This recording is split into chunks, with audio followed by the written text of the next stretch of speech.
बिस्मिल्लाहिर्रहमानिर्रहीम। अस्सलाम वालेकुम स्टूडेंट्स। एक्सरसाइज 2A को कंटिन्यू करेंगे। क्वेश्चन नंबर 13 तक हम लास्ट लेक्चर में कवर कर चुके हैं।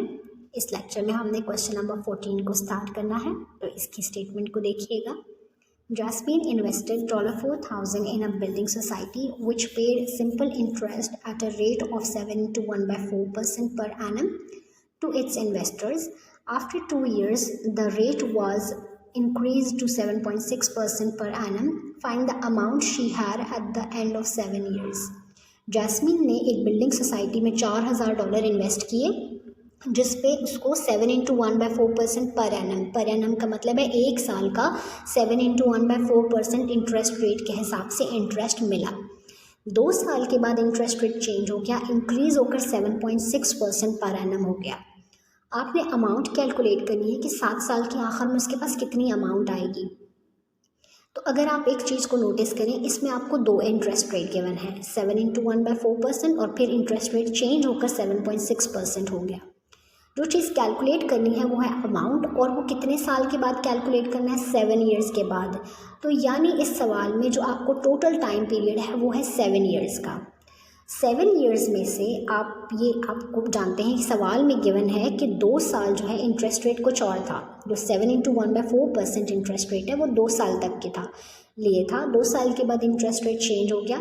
आप लिखेंगे इंटरेस्ट रेट इंक्रीज हो गया, कितना, 7.6% हो गया था। अब टोटल टाइम था 7 में से 2 ईयर्स तक तो इंटरेस्ट रेट कुछ और था, तो पीछे बचे 5 ईयर्स। तो जो नया इंटरेस्ट रेट है 7.6%, वो कितने साल के लिए होगा, 5 साल के लिए। अब हम सवाल के अंदर से डाटा एक्सट्रैक्ट करेंगे कि क्या चीज़ें आपको गिवन है और क्या चीज़ें आपने कैलकुलेट करनी है।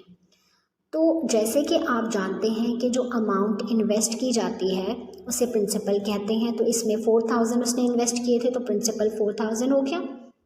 इंटरेस्ट रेट पहला है 7 इंटू 1/4%। ये मिक्स्ड फ्रैक्शन है, आप इसे चेंज करेंगे। 4 7s are 28 में 1 ऐड के 29 डिवाइडेड बाय 4। दोनों टर्म्स को आप डिवाइड कर लें तो 7.25% आ जाएगा। अब इंटरेस्ट रेट, इस इंटरेस्ट रेट पर टाइम पीरियड कितना था, जस्ट 2 ईयर्स था। अब नया रेट यानी इंटरेस्ट रेट इंक्रीज हो गया। मैंने जस्ट डिफ्रेंशिएट करने के लिए न्यू रेट लिखा है, वो 7.6% है, और इसके लिए टाइम क्या था, 5 ईयर्स। आपने कैलकुलेट क्या करना है, amount at the end of 7 years, 7 साल के बाद कितनी अमाउंट आएगी वो कैलकुलेट करनी है। तो आप जानते हैं अमाउंट का फॉर्मूला क्या होता है, amount is equals to principal plus interest.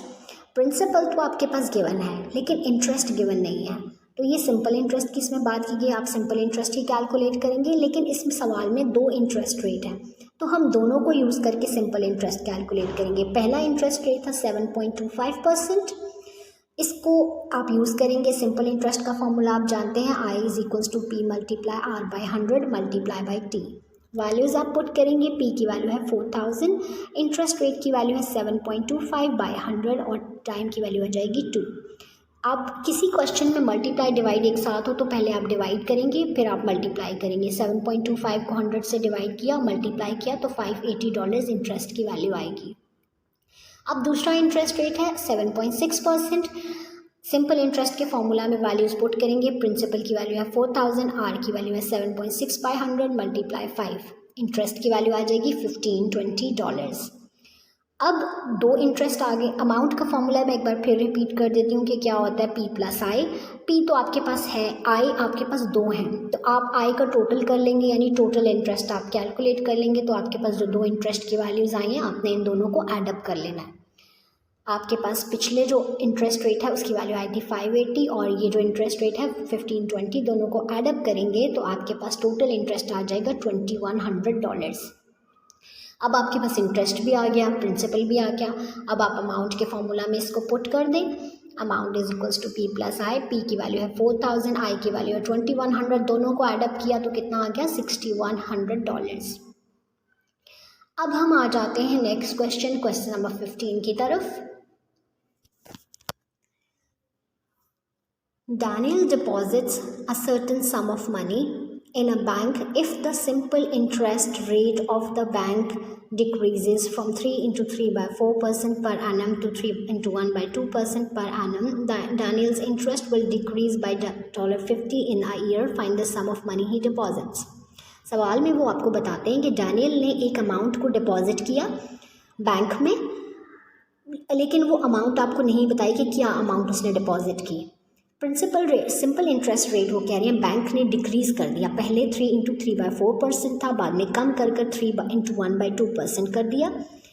Daniel का अब ये डिक्रीज़ करने से जो डैनियल का इंटरेस्ट है वो सिर्फ कितना इंक्रीज़ करेगा, $50 इंक्रीज़ करेगा उस साल में। आपने फाइंड करना है सम ऑफ मनी ही डिपॉजिट, यानी जो अमाउंट वो डिपॉजिट करता है। तो अमाउंट जो डिपॉजिट की जाती है आप जानते हैं वो क्या कहलाता है, प्रिंसिपल। तो इस क्वेश्चन में आपने प्रिंसिपल को कैलकुलेट करना है। इंटरेस्ट रेट जो है डिक्रीज़ हुआ, आप जानते हैं कि पहले जो आर था वो था 3 इंटू 3/4%। ये मिक्स फ्रैक्शन है, आप इसको चेंज कर लेंगे।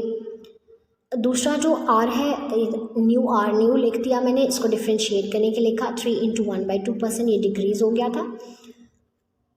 अब आप सवाल के अंदर एक और बात लिखिए कि इंटरेस्ट रेट डिक्रीज़ हुआ। इंटरेस्ट रेट डिक्रीज़ होकर जब डिक्रीज़ हुआ तो सिंपल इंटरेस्ट उस साल कितना बढ़ा, जस्ट $50 बढ़ा। आई होप कि आपको ये क्लियर हो गया। ये मैंने अभी सोल्यूशन नहीं लिखा, सोल्यूशन आगे है, ये जस्ट मैं आपको इस क्वेश्चन को मज़ीद एक्सप्लेन कर रही हूँ। अब हम आ जाते हैं सोल्यूशन की तरफ। प्रिंसिपल हमने इस सवाल में कैलकुलेट करना है। इंटरेस्ट रेट की दो वैल्यूज़ हैं, 3 इंटू 3/4, मिक्स फ्रैक्शन है, चेंज करेंगे। 4 3 12, 12 में 3 ऐड किया 15/4। 15/4 को आप डिवाइड कर लेंगे तो आपके पास इंटरेस्ट रेट की वैल्यू डेसिमल में आ जाएगी 3.75%। इसी तरह जो आर न्यू है, यानी जो इंक्रीज़ हो गया था इंटरेस्ट रेट, 3 इंटू 1/2%। तो 2 3 6, 6 में 1 ऐड किया 7/2, 7/2 को आप डिवाइड करेंगे तो 3.5% इंटरेस्ट रेट की वैल्यू आ जाएगी। अब एक और चीज़ जो क्वेश्चन में बताई थी मैं उसको अगेन लिख रही हूँ कि डिक्रीज़ इन रेट, इंटरेस्ट रेट डिक्रीज़ हुआ था तो वो किसके इक्वल था कि इंक्रीज़ हुआ इंटरेस्ट वो सिर्फ $50 था। तो डिक्रीज़ इन रेट का मतलब है जो दो आपको रेट गिवन है आपने उनको माइनस करना है। जब भी डिक्रीज़ का वर्ड यूज़ है आपने माइनस करना है। 3.75 में से 3.5% को आप माइनस करेंगे तो आ जाएगा 0.25%। ये आप जानते हैं, इन दोनों को आपने माइनस कर लेना है। कैलकुलेटर पे करके देखें।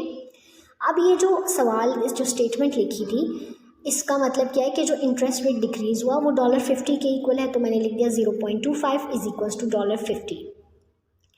अब आप इसमें से जो इंटरेस्ट रेट है वो है 0.25%। परसेंटेज में जो होता है वो इंटरेस्ट रेट होता है और जो $50 है वो है इंटरेस्ट। अब आपने इसमें से कैलकुलेट क्या करना है, आपने प्रिंसिपल कैलकुलेट करना था। तो सिंपल इंटरेस्ट के फॉर्मूला में आप वैल्यूज पुट करेंगे, P × R/100 × T। I की वैल्यू है 50, P एज इट इज़ आ जाएगा, R इज़ 0.25/100 × 1। कैलकुलेट करेंगे वैल्यूज़ को तो आपके पास प्रिंसिपल की वैल्यू 20,000 आ जाएगी।